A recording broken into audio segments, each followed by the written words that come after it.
We are trying to find how many families who live in the town own neither a car nor a television. So I'm out here trying to find W. And I labeled this as a Venn diagram. Y people own a car and a TV. X only a car. Z only a TV. So clue 1 says, of the families who live in the town, 2980 own a car.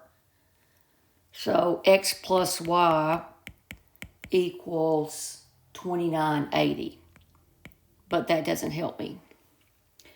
All right, clue 2. Clue 2, of the families who live in the town, 2970 own both a car and a TV. So that's the intersection. Y equals 2970.